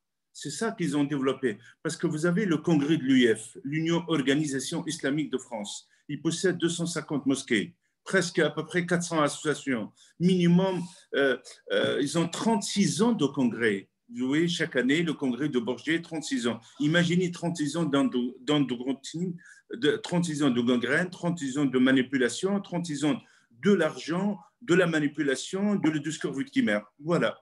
Mais comment ça s'est accéléré tout ça? Moi, je pense qu'il y a 3 facteurs. Le numérique. Cette modernité, le numérique, elle a accéléré le discours. C'est comme un virus. Que Dieu nous protège. Je suis sûr et certain, bientôt, l'humanité, elle va trouver une solution par rapport à ce virus, le coronavirus, mais l'islamisme, non. L'islamisme, il faut de temps. Il faut de temps énorme. Il faut combat interne au sein de la communauté musulmane et les musulmans, et aussi l'Occident qui se réveille et qui arrête d'être naïf vis-à-vis de ça, et qui joue avec sa propre avenir et sa propre aussi sécurité. Et voilà. C'est le numérique qui l'a accéléré. Ça fait que ce discours victimaire au discours islamiste, ce discours de haine, au politique, islam politique, parce que l'islam politique, l'islamisme, les frères musulmans, c'est un projet politique. Ce n'est pas un projet de foi, pas du tout. La foi, elle servit les hommes et les femmes à leur relation avec leur Dieu, le bien-être, le respect de l'autre, comme toute la famille monothéiste ou les autres religions. Mais ça, c'est un projet politique. Ce projet politique, le net, il a joué un rôle énormément pour toucher la masse de la jeunesse, parce que cette jeunesse, elle sert souvent sur les réseaux sociaux. Ça, c'est deuxième chose, ce fameux printemps arabe. Ce fameux printemps arabe, moi je l'appelle le printemps des islamistes, il a accéléré aussi. Pendant 10 ans, on a vu autant le pouvoir des islamistes, surtout les pro-Erdogan. Tout à l'heure, j'avais un débat 1 heure avec un imam, un stérile, un imam pro-turc, catastrophique. Pendant 1 heure, autant de haine sur l'Europe, sur la France, il parle de système colonial. Et là, je l'ai rappelé, le passé sombre de Ottomans et des Turcs. Et là, quand je lui ai donné des chiffres, il commence à être perturbé. Je pense que les 10 ans, ces 10 ans, il a fait beaucoup d'États comme la Syrie, il a tombé malheureusement guerre civile, la Libye, ailleurs. Et l'islamisme prend l'ampleur. Et ces islamistes en général, il y a beaucoup de dégâts, ils sont arrivés vers la France aussi. Ils sont arrivés malheureusement vers la France. On a mis au pouvoir les frères musulmans en Tunisie, nada. On a mis pendant quand même 2011, 2012, 2013 le pouvoir des frères musulmans et des islamistes avec Morsi en Égypte, qu'ils ont massacré presque 80 à 100 églises qui étaient brûlées pendant le pouvoir de Morsi. On a mis les islamistes au Yémen, on a mis les islamistes aussi, Jabhat al-Nusra, tout ça en Syrie, en Irak et ailleurs. Tout ça, il y a de conséquences directes sur l'Europe. Leur génération, leurs co-citoyens égyptiens, marocains, tunisiens, il y a de l'affluence énorme. Et on a laissé pendant de 2012 à 2016 les départs de beaucoup de jeunes qui sont partis en Syrie et en Irak. On a 7000 jeunes européens qui sont partis en Syrie et en Irak. Ça, je parle de l'islamisme. Et maintenant, malheureusement, on a presque 300 victimes et des centaines de familles en deuil et tout ça. Voilà, je retourne. L'islam en France, c'est deux côtés. Qu'est-ce qui bloque l'islam de France? Qu'est-ce qui bloque et menace des imams comme moi? Il veut avancer. 2 choses. La première, l'islam politique. C'est l'islamisme. C'est qui est financé par le Qatar, les frères musulmans, et par la Turquie. Vous savez qu'on a 500 mosquées turques qui sont financées par la Turquie. On a à peu près 400 et quelques qui sont financées par l'Algérie, par la Turquie. Ça fait que l'islamisme, quand même, ils sont très organisés, très puissants, qui existent sur nos territoires, État dans un État, c'est triste, et qui existe. On se réveille maintenant pour faire un islam de France. L'ingérence étrangère aussi, ils sont puissants, turcs, algériens, marocains. Le wahhabisme aussi qui est financé une partie par l'Arabie saoudite, mais il y a des signes que l'Arabie saoudite commence à reculer par rapport à le wahhabisme, mais le poison, il est déjà dedans. Il a déjà le poison. Ils l'ont déjà donné à cette jeunesse. Parce que quand même, les écoles wahhabistes ou les écoles fréristes, ils ont déjà leur poison. Vous savez, des fois, on pense qu'il faut arrêter la finance. Mais la finance, elle existe. Ils n'ont plus besoin. Ils ont déjà leur propre marché sur le terrain. Ils ont fait leur commerce, ils ont fait leur business, ils ont fait leur système. Il existe leur système, ça y est. Si vous coupez la finance, c'est pas, ils vont survivre. Parce que ici, la finance, c'est l'idéologie. L'idéologie, elle existe, elle est ancrée et tout ça. Ça c'est la situation. Quand on veut un islam de France, ça veut dire quoi? Libérer les imams. Il ne veut pas un imam libre. Voilà. Je reçois des attaques, des critiques, des menaces de mort, plusieurs. Depuis 2005 jusqu'à aujourd'hui, je pense que j'ai minimum, je peux faire des livres avec les plaintes. Je suis prêt même à rédiger des plaintes maintenant, tellement je pose des plaintes. Et ça, pourquoi? Ça, malheureusement, le faille. Notre laïcité, ce n'est pas une lâcheté. Ça, c'est le vrai problème. La laïcité, au début, quand j'étais dans l'école de Bourguiba, l'école de la République en Tunisie, l'école laïque, on apprend que la République et la laïcité séparent le pouvoir de la religion. Et qu'il y a Dieu à Dieu, qu'il y a César à César. La religion, le sacré, que sera des outils, des spirituels, de la foi, de l'amour, de la partage, oui, entre des citoyens, entre une communauté croyante. Et l'autre côté, la politique, c'est des hommes et des femmes, ils veulent servir leur patrie ou servir leur peuple, voilà, de leur manière, de leur... Ça, c'était mon rêve. Et quand je suis arrivé, je trouvais le pouvoir français les séparer de la religion. Oui, tout à fait, mais je n'ai pas trouvé que le pouvoir il est capable de séparer les Turcs de l'ingérence, ou les Algériens, ou les Marocains. Je parle de pouvoir, pas la population. Et ça, je commence à avoir des doutes. Je dis, c'est pas normal. Comment on peut avoir autant de lieux de prière attachés à l'étranger? Comment on peut avoir l'idéologie qu'elle est en train de gangrène? Et c'est compliqué. Qu'un imam, il sort, il dit qu'on a besoin d'un islam de lumière, un islam qui respecte la République, un islam qui sa priorité les citoyens. Ce n'est pas Al Jazeera ou le conflit israélo-palestinien ou tel conflit, tel conflit. Notre priorité, on a des soucis internes au sein de citoyens comme tout le monde, ils vivent avec leur comportement et leur connaissance. Et ça, tant qu'on n'a pas formé les imams à part, ça c'est priorité. Il faut séparer la formation des imams du CFCM. Notre président de la République, que je le respecte, il est courageux, il utilise les mots. Quand même, il y a une étape, on a franchi. On commence à dire les noms. On nomme les choses. C'est rare. C'était difficile de dire l'islamisme avant. C'était difficile de dire terroristes islamistes. On dit d'une manière, oui, mais. Maintenant, on nomme les choses. Maintenant, la loi sur le séparatisme, j'espère, mais je pense que c'est la dernière ligne. Si on n'arrive pas, il n'y aura pas autant, quand même. Et ça, c'est le séparatisme, parce que, vous savez, la loi elle-même, il n'est pas seulement pour la République et le reste des Français de confession non musulmane, mais pour nous aussi, les musulmans. Il faut qu'elle nous protège, parce que les personnes qui passent à l'acte, ils étaient des musulmans. Parce que le mot de dire non, ce ne sont pas des musulmans, on arrête. On n'aura ça jamais tant qu'on ne fait pas les bons constats pour avoir les bons remèdes. Ce sont des musulmans. Mohamed Marrah est un musulman. Kouachi, Koulabeli, Medina Moul, ce sont tous des musulmans. Ils sont des non-musulmans. Ils viennent d'où? De planète Mars. Sinon, c'est là ils ne veulent pas ce discours réel. C'est une vérité. C'est une jeunesse fragile qui était récupérée, oui, on comprend. Mais de lui dire non, ce ne sont pas des musulmans, ce sont des musulmans. Ils ont commis un acte au nom de l'islam, au nom d'Allah, au nom du prophète, au nom du Coran, au nom de, je ne sais pas, leur idéologie, de leur barbarie, leur haine. Et ça c'est une réalité.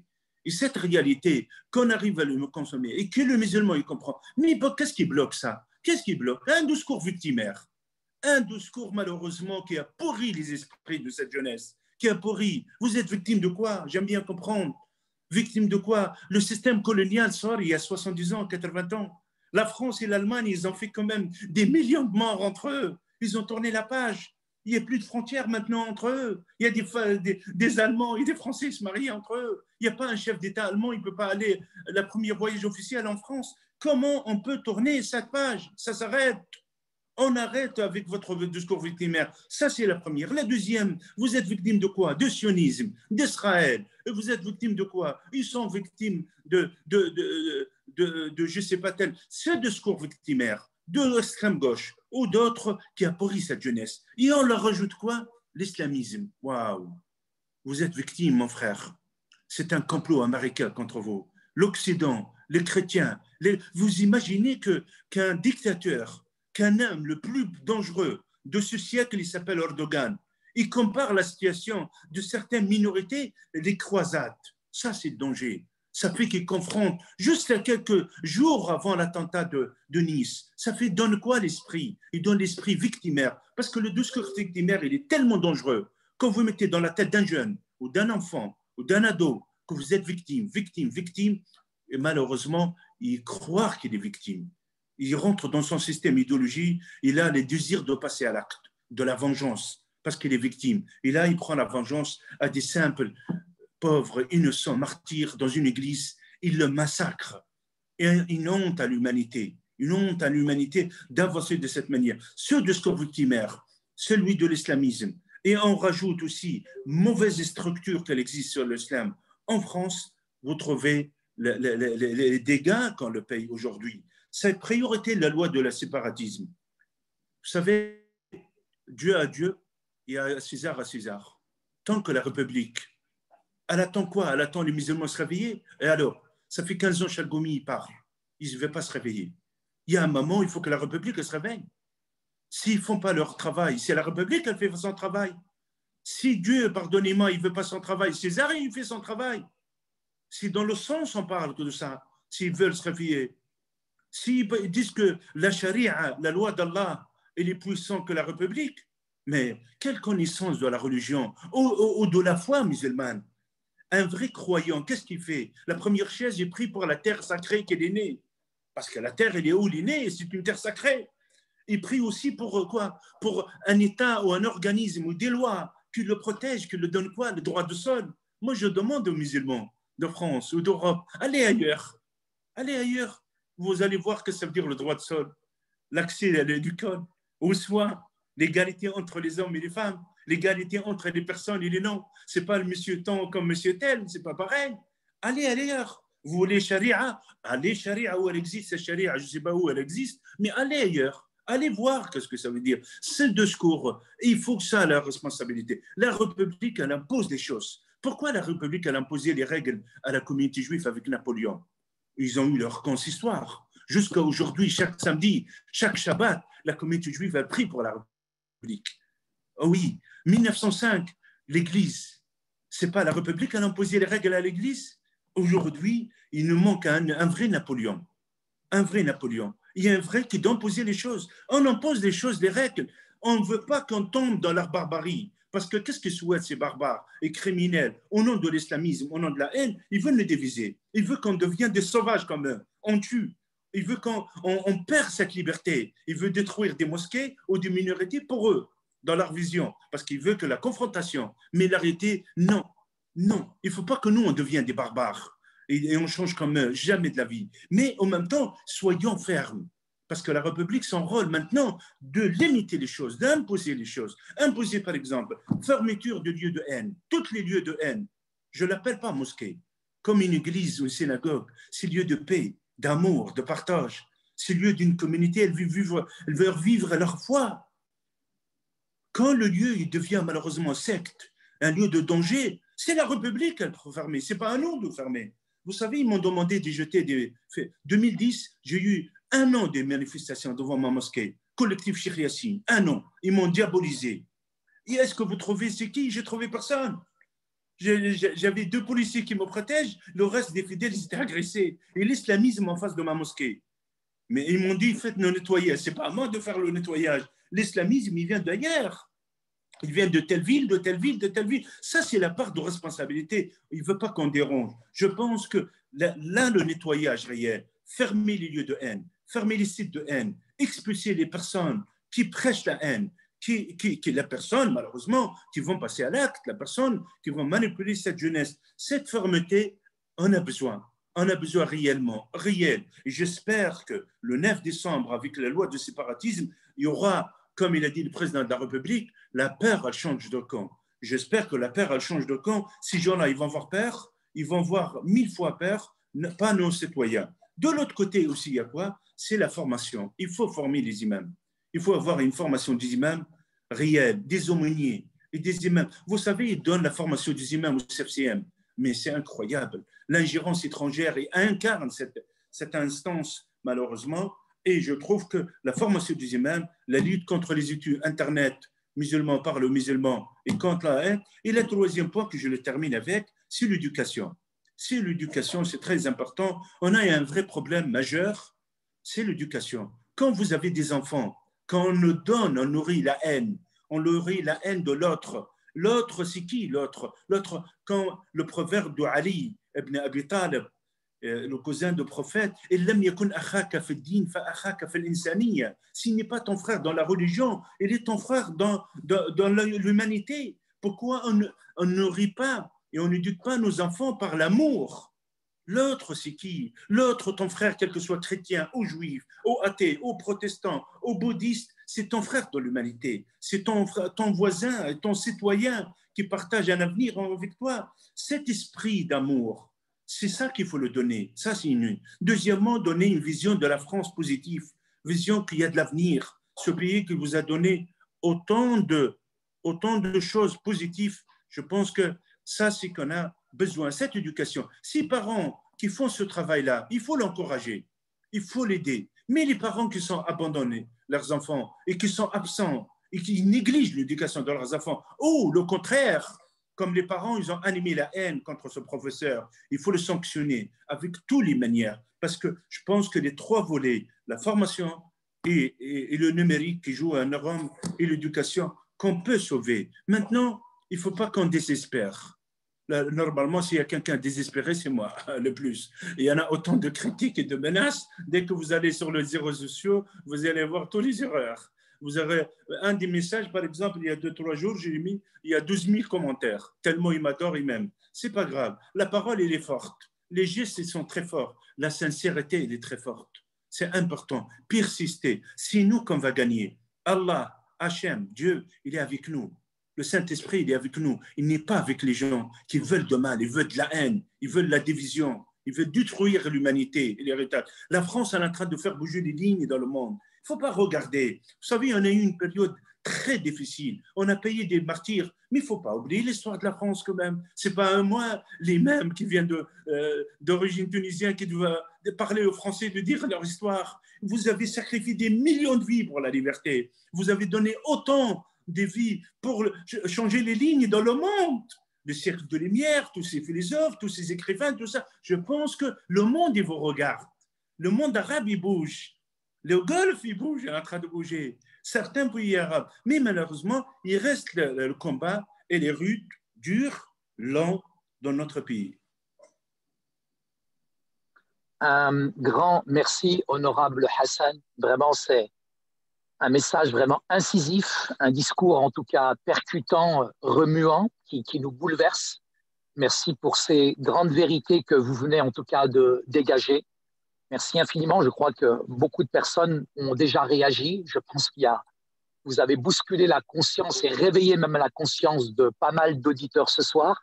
Ludovic, je te laisse aussi la parole peut-être pour une petite intervention sur cette action dont l'IEPM n'est pas habitué. Merci. Non, merci Saïd. C'était vraiment une très belle intervention. Et encore merci beaucoup pour cette introduction, parce que c'est très important, et cet appel en fait à agir. Je pense que je laisserai effectivement Jean-Frédéric répondre. Effectivement, c'était déjà un sujet qu'il avait identifié il y a déjà quelques temps, et j'aimerais bien l'entendre effectivement réagir effectivement à cette intervention.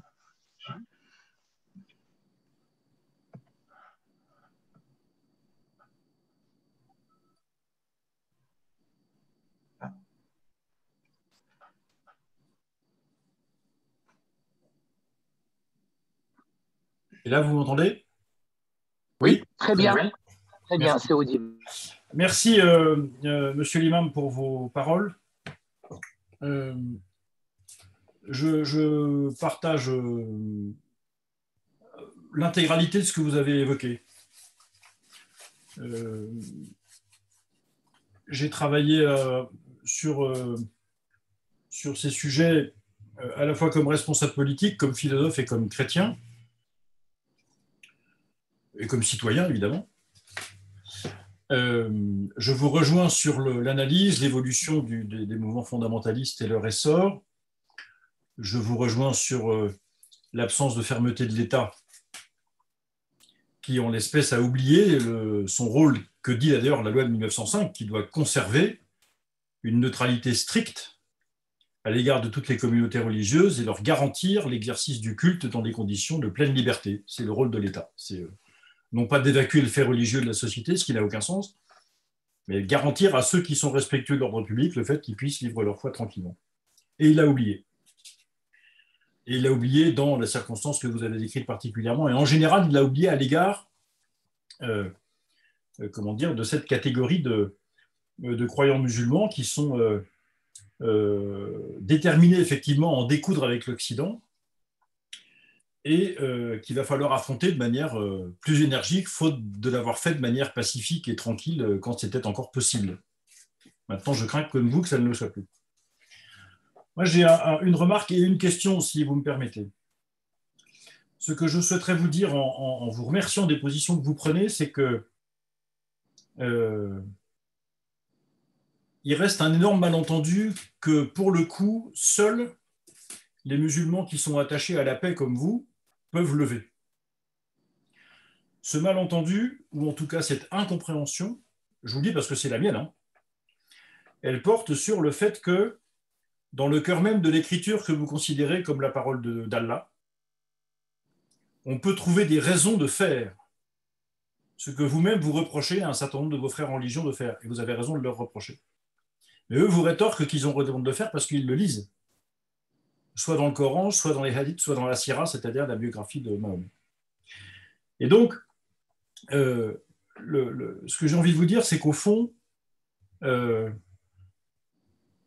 on sait qu'il y a un mouvement mondial qui est engagé maintenant depuis quelques décennies de manière ferme sur une critique historique, philologique, linguistique, théologique, logique du Coran, de la biographie de Mahomet et des hadiths. On sait qu'il y a des biographies critiques de Mahomet qui sont sorties en France comme dans d'autres pays. Bon. Moi, ce que je crois, c'est qu'en dehors des aspects de la fermeté de l'État à l'égard des musulmans déviants, qui deviennent dangereux de ce fait, en plus de ça, il y a quelque chose qui appartient à ce courant, si je peux dire les choses comme ça, dans lequel vous êtes, c'est d'opérer cette critique, de la laisser courir d'une certaine façon. Et au fond, d'aller jusqu'au bout de l'exercice que vous avez d'ailleurs vous-même sans doute fait, et que vous faites sans doute tous les jours, mais de le mettre sur la place publique. Et je sais bien, parce que je suis allé dans les pays du Proche-Orient, du Madrèche, du Maghreb, je sais ce que m'ont dit un certain nombre d'universitaires sur ces questions. Ils m'ont dit, on se tait parce que si on parle, au mieux, on perd notre poste, si ça ne se passe pas en prison, puis peut-être que de temps en temps, on subira un attentat de la part des frères ou quoi que ce soit.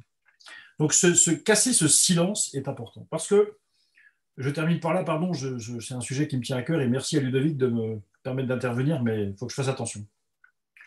Moi, j'ai bien compris une chose au moins.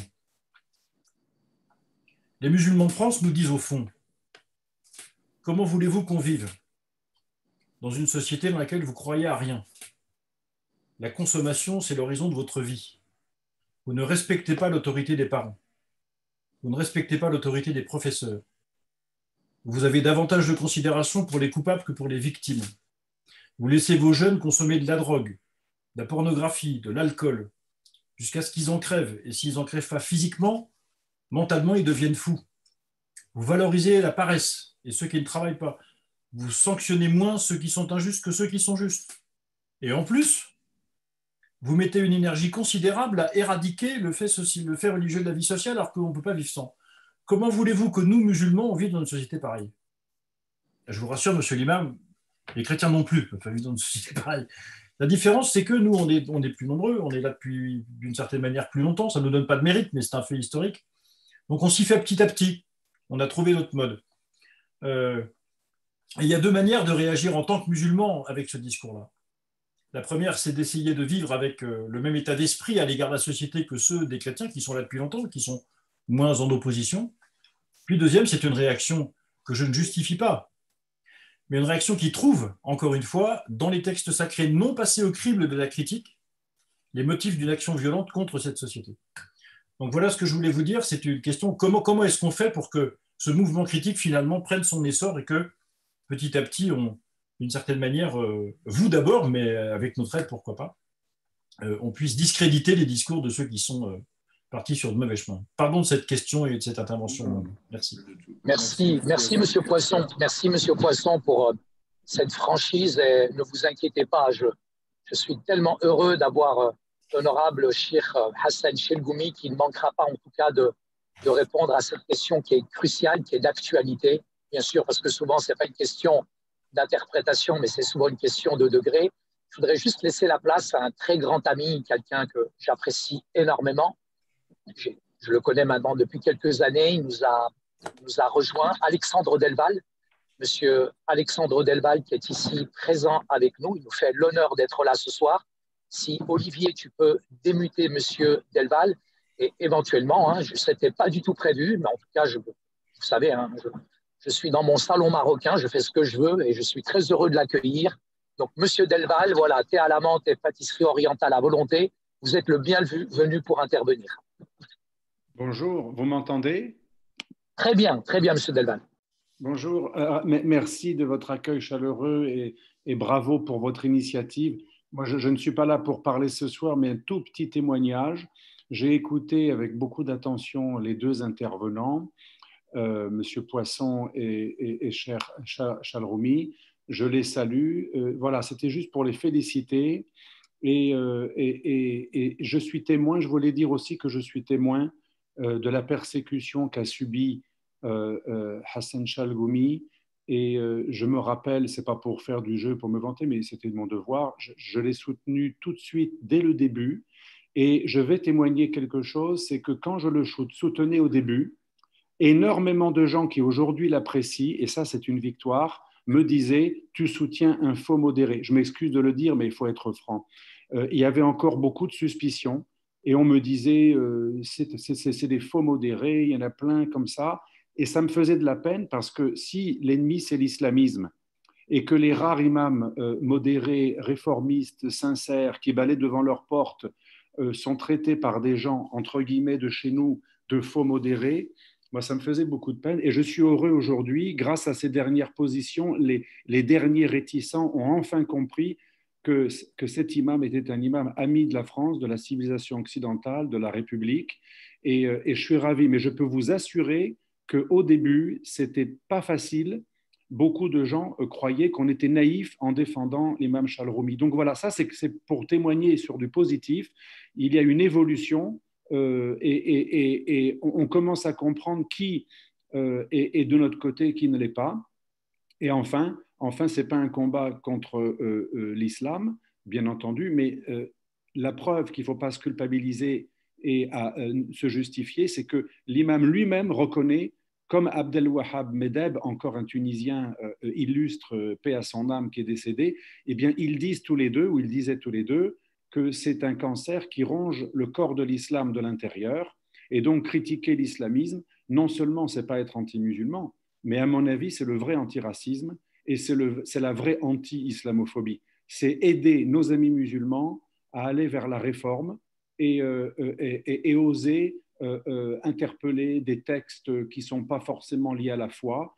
De nombreux hadiths sont discutables, de nombreuses interprétations de la loi islamique ou du fiqh, le droit islamique, sont interprétables, réformables, et on peut garder ce qui est du domaine du spirituel et de l'intemporel, comme disait Abdelrazek, qui avait été malheureusement excommunié par El-Azhar, qui avait écrit dès les années 30, à la fin des années 20, un livre sur ce sujet, l'islam et les fondements du pouvoir.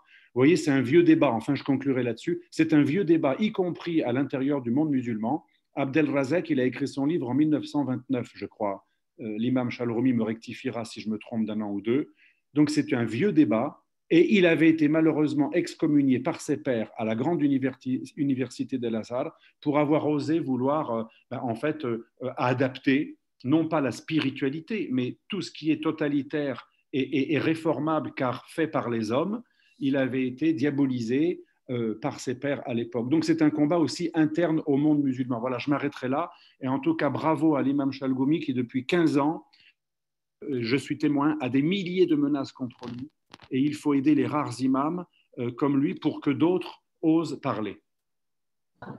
Merci, cher Alexandre. Sans plus tarder, nous allons laisser la place. Et bravo à toi, Saïd Ojibou, pour ton travail. Vraiment plaisir. Merci, Alexandre. Donc, je laisse la place peut-être à Olivier. Je pense que le chat est en ébullition. Je pense qu'il y a des centaines et des milliers, des millions de questions. Donc, Olivier, est-ce que tu peux réagir, rebondir avec Ludovic et puis on laissera toute la place, je dirais, à M. Chelgouni. Il n'y a pas tant de questions que ça dans le chat. Cécile Thévenin en a une, peut-être, Cécile, si c'est possible d'intervenir. Oui, bonjour Monsieur l'imam. Je suis très honorée de vous entendre ce soir. Je trouve que c'est une grande chance et nous voyons ce que vous faites, vos courageuses prises de position et surtout les menaces et les insultes que vous affrontez tous les jours. Et puisqu'on a la chance d'être avec vous, je me demandais concrètement comment vous faites pour résister à tout ce torrent de haine, même de la part surtout de la part de vos co-religionnaires. Comment vous faites pour rester comme ça ferme? Merci. Je voulais remercier mon ami. C'est un très très bon plaisir d'entendre la voix de mon ami Alexandre Delval. Parce qu'on a eu des débats en 2009, je me rappelle très très bien, qui m'a soutenu, qui m'a monté le moral, qui m'a dit avancer. Tôt ou tard, peut-être dans 10 ans, ils vont reconnaître un peu voilà, le combat. Vous savez, il y a 3 choses qui m'animent. La première chose pour moi, c'est l'amour de ma religion, comme chaque croyant. Comme chaque croyant, chrétien, juif, musulman, bouddhiste, il aime sa religion. L'amour de la religion, quand vous voyez des gens, ils essaient de déformer votre religion, salir votre religion. Cette force à l'intérieur, je suis quelqu'un autant de jalousie, autant de dire c'est pas vrai. Je ne peux pas laisser ces personnes salir ou prendre en otage ma religion. Ça, c'est la première chose qui me pousse et que je résiste, malgré tout. Deuxième chose, l'amour de la France. Parce que souvent, vous savez, il y a des attentats à l'étranger, partout. Je dénonce ça. Mais le plus qui m'attache ce pays-là, quand même, ça fait plus que 25 ans, je suis en France. Ma femme, elle est née en France. Mes enfants, ils sont nés en France. L'histoire de la France qui m'anime depuis mon enfance, depuis mon école, depuis que j'étais en université à Damas, depuis que j'étais en Inde aussi. Tout ça, et cet amour, et je n'abandonnerai jamais. Malgré que je suis déçu des fois de la France et de la République. Je suis déçu de fois, malheureusement, de ne trouver pas la place comme il faut, l'écoute, les critiques, les menaces. C'est deuxième. Et la troisième, je suis un homme qui aime l'homme, qui aime l'humanité. Il n'y a pas plus sacré que l'humanité pour moi. Vous savez, le Coran ou la Mecque, l'homme et l'être humain, il est plus sacré que le Coran et la Mecque. Plus sacré à n'importe quel texte. Dans ce cas-là, quand on touche le sacré, pour moi, le plus essentiel, c'est l'humain, al-insan. C'est là qu'il faut réagir. Cette chaleureuse humaine, le respect de l'humanité, ça, je pense, ces 3 choses-là. Après le reste, je remercie ma femme qu'elle me soutient. J'ai une femme forte. Vous savez, sans elle, j'ai 5 enfants. Je le donne aussi toute ma vie. C'est mes enfants qui résistent avec moi, cette famille, des amis, mes prières. Et on avance. J'essaie de regarder que le côté positif. Les négatifs, je ne vois même pas. Je ne regarde même pas leurs critiques, leurs insultes, parce qu'ils sont très organisés ou la haine pour casser les morales. J'ai appris, je suis touché, je suis un être humain, c'est normal, comme tout le monde, mais on avance tôt ou tard, l'aube il sort, la lumière, l'amour, le respect des autres. Surtout, je parle de ma propre religion. Merci. Il y avait une question de Jean Maher aussi. Je voudrais saluer beaucoup Hassan. Et bien sûr, ce qu'a dit Alexandre Delval, parce que ça m'a rappelé que nous étions tous les 3 en 2011 ou 2012 en conférence à Bourg-la-Reine. Et moi, je parlais des kidnappings des filles coptes en Égypte. Et à cette époque-là, effectivement, Hassan, on ne se connaissait pas bien. Et je suis vraiment ravi de tes discours d'aujourd'hui. Et j'avais aussi le même sentiment à l'époque, comme Alexandre Delval. Qui est cet imam modéré? J'espère qu'il y en aura de plus en plus. J'ai 2 questions, Hassan. Le voile, c'est la première question, et Al-Azhar, la deuxième. Tu sais bien que le voile en Égypte, il n'y en avait pas. Dans mon jeune âge, il n'y en avait pas. Je ne sais pas si tout le monde connaît le discours de Nasser en 1965 qui est sur YouTube, où le guide suprême des frères musulmans lui disait dans les années 50, quand il a pris le pouvoir et chassé les Anglais et le roi, la première chose qu'il lui a demandé, il faut que tu voiles les femmes.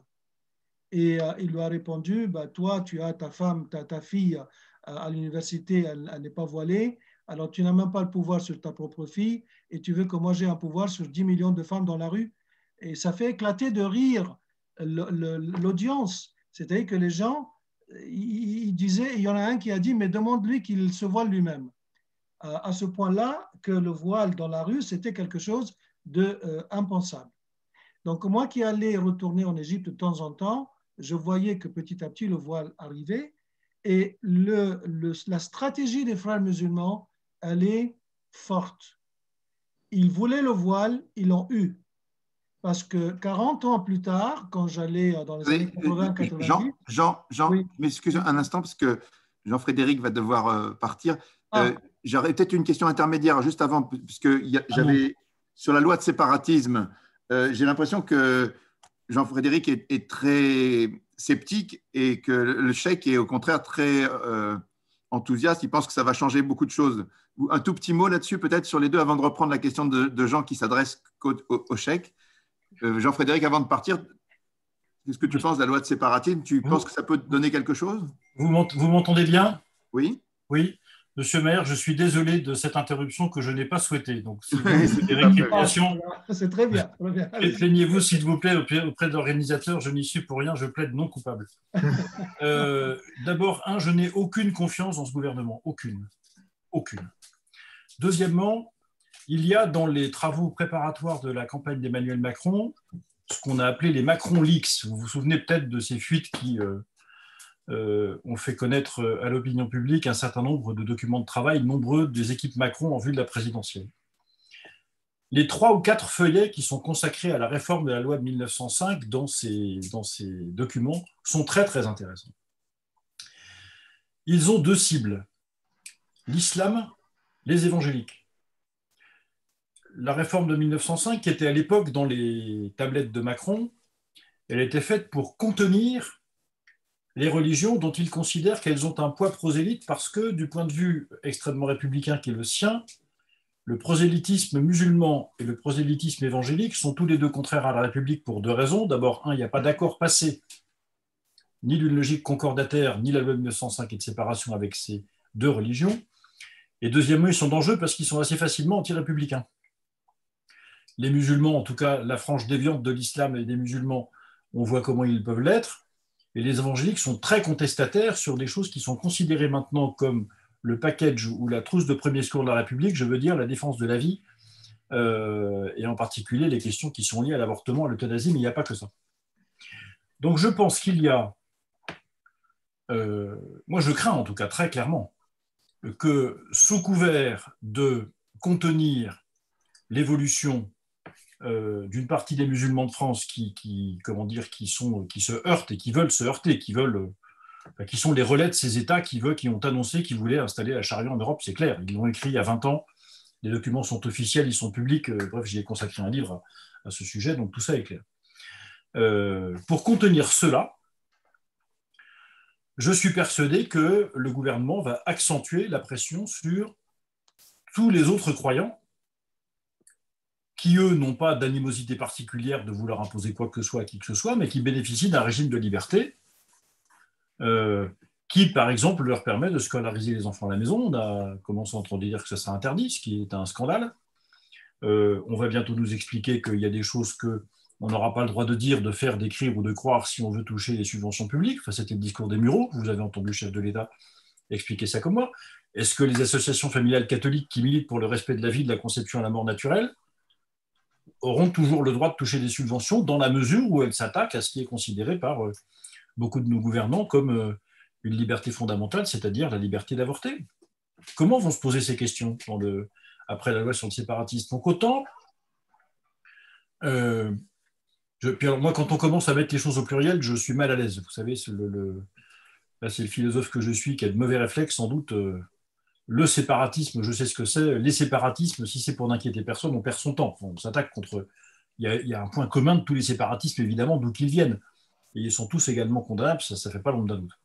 j'aime pas ce truc-là. Donc, je ne sais pas ce qu'il y a dans ce texte, je ne l'ai pas lu. Je sais que mon équipe m'a préparé une revue de presse pour m'en informer dès ce soir. Enfin, j'ai quelques éléments qui fuitent comme ça, mais on ne sait pas très bien. On regardera celui qui sera déposé devant le Conseil d'État, qui sera travaillé par le Conseil d'État et déposé sur le bureau du Parlement, sans doute dans la 3e semaine de décembre. Et puis, on va regarder, mais j'attire vraiment votre attention sur le fait que comment dire, je crains que les croyants et tout le monde, parce que quand on attaque les croyants, en fait, on attaque tout le monde, ne fassent les frais de cette loi, et que par ailleurs, les vraies causes, c'est-à-dire le soutien que la France continue d'apporter à des pays amis, entre guillemets, que sont les pays du Golfe, quelques-uns d'entre eux en tout cas, les Saoudiens et les autres, le fait qu'on continue de baisser culotte devant la Turquie sans réagir à ces provocations, à ces actes de violence, le fait qu'on refuse de travailler correctement avec les pays d'origine des migrations et qu'on continue d'entretenir des régimes qui sont corrompus en Afrique, qui ont intérêt à ce que le système perdure, etc., tout ça ne dit rien. On s'apprête donc à traiter les effets et pas les causes. C'est pour ça que je suis beaucoup plus pessimiste que le chef sur cette loi. Je dois vous quitter, je vous prie de m'excuser, mais une autre obligation m'appelle. Je vous remercie beaucoup. Merci, chef Hassan. Merci beaucoup. Merci beaucoup. Monsieur Poisson, une bonne soirée. Au plaisir de vous voir, monsieur Poisson. Merci. À bientôt, merci et bonne soirée à tous. Pardon, monsieur Maher, de cette interruption. Non, mais on peut laisser peut-être monsieur Chelgoumi intervenir. Intervenir. Très bien, avant la conclusion. Est-ce que je termine ma question ou pas? Oui, pardon Jean. On va laisser Jean-Frédéric. Jean-Frédéric a une oui, obligation, donc il doit s'en aller. Mais Jean, tu peux terminer ta question et le chèque répondra aux 2 questions en même temps. D'accord. Oui, ben, la question sur le voile, c'est tout simplement qu'elle n'existe pas dans un pays comme l'Égypte. Et puis la deuxième chose, c'est que même en Tunisie, Bourguiba à l'époque a mis une loi interdisant le voile dans la rue.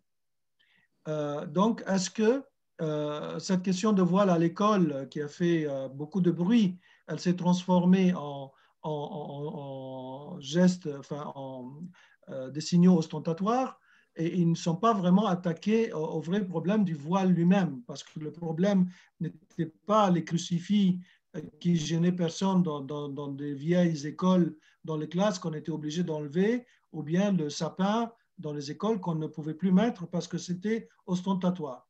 Donc, ce que les lois de séparatisme risquent d'ailleurs de faire, c'est la même chose, c'est-à-dire, au lieu de s'attaquer à l'islamisme, ils vont faire payer le prix à autre chose. Bon, donc, la question, Hassan, est-ce que interdire le voile dans la rue, en France, comme l'a fait Bourguiba, comme ce n'était pas le cas dans l'Égypte pendant 50 ans, est-ce que c'est faisable?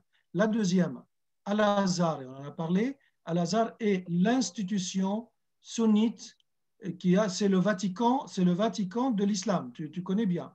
Et dans Al-Azhar, tous les sunnites du monde musulman écoutent ce qu'Al-Azhar dit. Et malheureusement, aujourd'hui, enfin depuis 30 ans ou 40 ans, il sort des gens qui se forment à aller enseigner la haine et tout ce qu'on raconte de la partie mauvaise de l'islam dans le hadith, etc.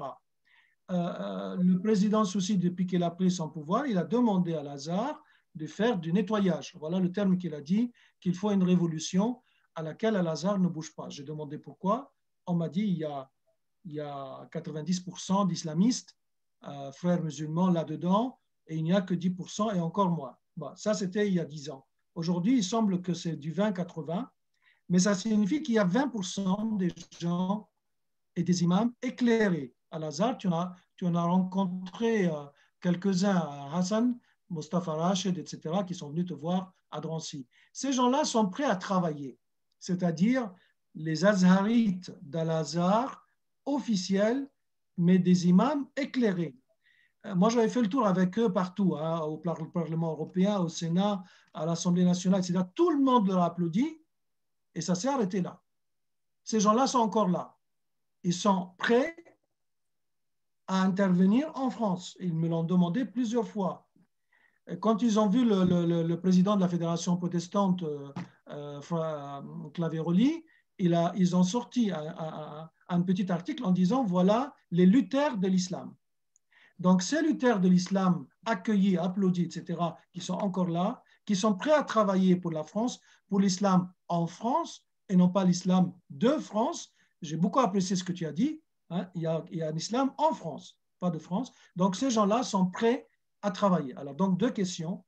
Le rôle de ces gens d'Al-Azhar, est-ce qu'on peut les utiliser? Et la première, sur le voile, à l'interdire dans la rue. Merci, Jean. Mon cher Jean. Ça sera... Donc, laissez le chiffre éventuellement répondre. S'il n'est pas trop fatigué, on ne va pas abuser. En guise de conclusion, effectivement, entendre les réponses du chèque, c'est très important parce que on arrive à quasiment la fin de notre rencontre. Merci. Merci. Je suis très, très content d'entendre la voix de mon ami Jean Maher. Merci pour ton amitié, pour ton soutien, Jean. Ça fait des années. Je n'oublierai jamais, Jean, en 2013, qu'on était dans un gymnase, juste en face de la mosquée de Drancy, pour soutenir les chrétiens d'Orient. Et aussi, on a eu la bonne nouvelle 12 jours après le tombe de régime des islamistes, des frères musulmans en Égypte. Mon ami, je pense que la question de voile, si vous regardez juste les photos, avant 1970, vous ne trouvez jamais, c'est très rare, c'est des femmes voilées. Ou un voile qui explique comment glober le visage de la femme ou les cheveux des femmes. La religion musulmane comme le christianisme, le judaïsme parle un peu de pudeur, vestimentaire un peu respectueux et tout ça, mais strictement, comment vous pouvez mettre un livre sacré qui va définir, par exemple, le vêtement d'un homme, d'une femme? Impossible, compliqué. Et qu'en plus, cette religion elle va rester 20 siècles ou 30 siècles, ça veut dire impossible de le tourner ou ça n'existe pas. Ça, c'est une. Deuxièmement, il n'y a pas de verset qui parle directement question de voile, parce qu'il y a les mots qui sont en arabe, vous pouvez le traduire plein de choses. Ala sudurihinna, ala juyubihinna, il y en a plein de traductions, mais qui prouvent et qui montrent réel que juste c'est un voile qui tourne la tête, ça, non. Quand il a monté énormément dans le monde musulman, depuis la révolution de Khomeini en Iran, ça, l'islam de l'apparence, l'islam al-zahiri, et ça commence.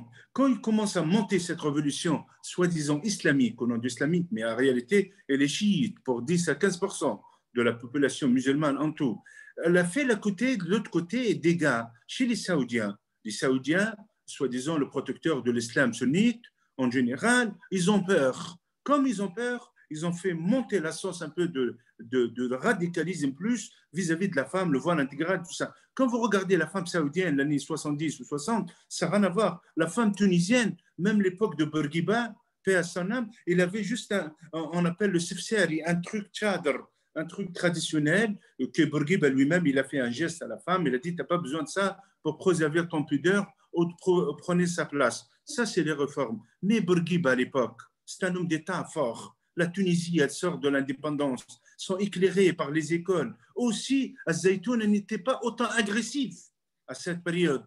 Il n'était pas autant agressif comme celle, malheureusement, maintenant, la force d'Al-Azhar. Ça fait que ce phénomène, il se développe dans le côté chiite, il se développe dans le côté sunnite, et là commence la propagande. Avec quoi? Avec, vous savez, 1990, dès qu'il commence les satellites. Là, on commence à voir quoi? Les chaînes arabes, Al-Insan, Iqra, ça, une quarantaine de chaînes chiites financées par le régime iranien, et ça commence la propagande. C'est là qu'est-ce qu'on nous on paye aujourd'hui ces dégâts. Je pense que, est-ce qu'il y aura une loi pour interdire le voile à l'extérieur? Mais mon cher Jean, la loi il faut, mais regarde, on a une loi contre le voile intégral. Il y a le seul imam que j'étais pour le soutenir. Il n'y a que le seul imam, c'est moi que j'ai soutenu la loi pour interdire le voile intégral en France, mais il n'est pas applicable. Dans les banlieues, il l'applique, c'est compliqué. Aller à Mantes-la-Jolie ou à Bondy pour appliquer cette loi. Les policiers, c'est difficile pour eux. Ça fait que ce n'est pas question d'une loi. Et en plus, une loi qui va concerner, parce que quand même, il y a des milliers et des milliers de femmes qui portent et qui cachent leurs cheveux, ou des femmes voilées traditionnelles, vieilles dames, ou aussi religieux. Je pense que Ça, c'est les symptômes de l'islamisme pour moi. Il faut s'attaquer à l'intérieur. D'où se nourrit ce discours? Qui nourrit? C'est là, ça, je pense. Même ils font une loi, c'est le premier que je vais le soutenir, cette loi. Mais je suis sûr et certain, il n'y a pas de pédagogie sur le terrain et qu'on est loin de l'appliquer. On est loin de l'appliquer. Ça, une. Deuxièmement, par rapport à l'Azhar. L'Azhar, je suis très déçu, moi. Personnellement, l'Azhar, oui, il y a une référence, c'est le Vatican sunnite. Référence, oui, mais on ne le trouve pas sur le terrain. L'Azhar des avis très, malheureusement, presque un double discours. L'Azhar, il ne fait pas son travail, il a sa propre responsabilité d'aller sur le terrain. Il y a des pays comme les Émirats arabes, où d'autres pays sont clairs dans leur discours. C'est une vérité. L'Azhar, pour le moment, il n'est pas clair. Il n'est pas clair. Et j'espère qu'avec le changement maintenant, surtout la paix avec Israël, et le changement dans le monde arabe, et aussi l'affaiblissement de l'islamisme, je parle surtout les frères musulmans, Al-Azhar, qu'elle peut prendre sa propre responsabilité et qui fait des nettoyages à l'intérieur et qu'il y aura des imams éclairés et des personnes, et surtout dans les textes, on appelle Bab al-Ijtihad. C'est le moment de parler. C'est le moment de parler toutes ces significations. Qu'est-ce que ça veut dire khilafa, jihad, sharia, dhimmi? Qu'est-ce qu'on peut nommer aujourd'hui dhimmi? Qu'est-ce qu'on peut donner dans des pièces d'identité en Égypte derrière en marque chrétien? C'est une honte pour l'humanité, ça. C'est une honte au XXe siècle qu'on peut parler de ça. Je pense que ça, c'est un travail à travailler à tout le monde. Il y a à résister jusqu'à qu'on trouve mes amis. Je me pardonne parce que moi, pour moi, il est 1h du matin maintenant, 1h et quelques. Et oui, je suis tellement fatigué. Vous m'en donnez de la force. Oui. Et, vraiment, ça me touche. Voilà, et surtout cette période, mon cher Saïd, très difficile, je comprends pour mes frères et sœurs chrétiens et catholiques de ne pas aller à la messe, se préparer à Noël bientôt et tout ça. Je pense que c'est une période aussi, c'était pour nous les rites, parce que toute la période de la Mecque elle était fermée, le Vatican et tout ça. C'est une période de solidarité, d'amour entre nous, de paix, même on est loin. C'est nous qu'on va gagner, c'est nous qu'on se mette main dans la main. Grâce à ça, on peut arriver. Je vous souhaite mes meilleurs voeux, des bonnes fêtes, que vous apportent la santé, la paix, la sérénité en France et au monde de chrétiens partout, et surtout pour les chrétiens d'Orient. Merci beaucoup, cher Cheikh. Merci beaucoup. Merci à vous. Merci à vous. Merci. C'est juste alors donc merci. On va juste conclure pour vous remercier encore à tous d'avoir pu participer à cette rencontre. Je pense que c'était très riche. Je pense que on a justement vécu, je pense, une belle rencontre qui nous permet de repartir avec des éléments importants que nous pouvons faire, qu'on peut intégrer et puis qu'on peut porter nous-mêmes partout où nous sommes comme projet. C'était tout le sens un peu de ce que nous essayons de travailler, de développer à l'Institut Montalembert, de cette société subsidiaire effectivement, qui reprend son destin en main et ses responsabilités dans tous les sujets qu'on va devoir affronter. Donc j'espère que vous avez récupéré les éléments pour être effectivement repartir chez vous avec effectivement cette force dont parlait effectivement l'imam Chagoumi, c'est-à-dire d'affronter effectivement les événements qui vont venir. Donc je vous souhaite donc une très belle fin de soirée à tous. Donc rendez-vous dans 15 jours pour un prochain web cercle qui sera certainement dédié à des questions d'actualité toujours autour de la crise sanitaire et du Covid. Donc, vous allez recevoir forcément une invitation pour cela. Donc, et sinon, je vous invite, pour ceux qui s'intéressent, à adhérer ou à nous soutenir financièrement pour tout le travail que nous faisons et qu'on partage avec vous. Bonne soirée à chacun et à très bientôt.